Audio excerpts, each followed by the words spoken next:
పొద్దున చూసిన ఏం లేదు. పొద్దున వాళ్ళది ఆచారంలో చెరుకు రసం షాప్ ఉంటుంది ఆ పిల్ల వాళ్ళ అమ్మాయి వాళ్ళ వాళ్ళు రోజు 8 o'clock ఓపెన్ చేస్తారంట షాప్. పోయి చూసేసరికి లాక్స్ ఉంది. అక్కడ ఆపోజిట్ టీ స్టాల్స్ అవన్నీ ఉంటాయి కదా, వాళ్ళని పోయి అడిగినాం ఇది ఏమైనా షాప్ ఓపెన్ చేయాలంటే లేదమ్మా రోజు 8 o'clock ఓపెన్ చేస్తారు.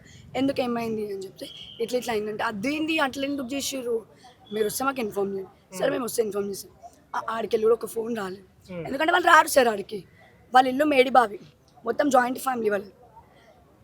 ఇప్పుడు మనుషులు లేరు అక్కడ, అన్నిటికీ లాక్స్ వేసింది. 40 to 50 మంది బందోబస్తు పోలీసులు ఎందుకు ఉంటారు?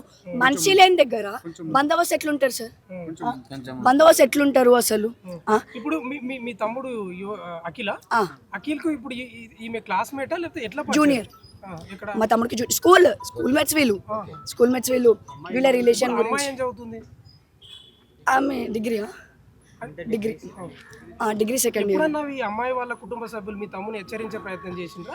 లాస్ట్ ఇయర్ చేసిర్రు సార్. ఏమని చెప్పారు? ఇట్లా ఏమంటారు, మీ ఓడు మా పిల్ల జోలికి వస్తుండు, అది వాళ్ళ పిల్లని ఊకే మా ఇంటికి వస్తుండే సార్. అదే మీ తమ్ముని ఫ్రెండ్స్ కూడా చెప్పడం ఏంటంటే మా ఓడు ఆడికి పోలేదు, ఆమెనే వస్తుంది సార్ ప్రతిసారి. ఎవ్రీ టైం నేను అంతా న్యూస్ ముంగడ చెప్తున్నా, ఎవ్రీ టైం ఆ పిల్లనే మా ఇంటికి వస్తుండే. మా మమ్మీ అంటుండే కూడా, నువ్వు ఆడపిల్లవమ్మా అట్లా ఊకి ఇంటికి రావడం మంచిది కాదు, వద్దు నువ్వు రాకు అని చెప్పి ఆమె ముఖం మీద కూడా చెప్పింది. ఆయన వచ్చింది. అట్లా వచ్చే రోజే ఒక రోజు వాళ్ళ బావగాడు ఎవడో చూసిండు, అదే నైట్ వచ్చి ఇట్లా వార్నింగ్ చేయడం జరిగింది.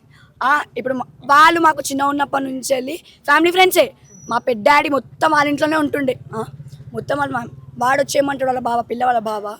ఇగో వేరేవాడు అయితే మేము ఎప్పుడో చంపేస్తుండే, ఇప్పుడు మనోళ్ళు కాబట్టి ఏదో వార్నింగ్ ఇద్దామని చెప్పి వచ్చిన. అప్పుడు కూడా మీ పిల్లల్ని మీరు అదుపులో పెట్టుకోండి, మా కొడుకుని మేము అదుపులో పెట్టుకుంటామని చెప్పి ఇంకా ఆడికాడికి సార్ట్ అవుట్ అయిపోయింది సార్.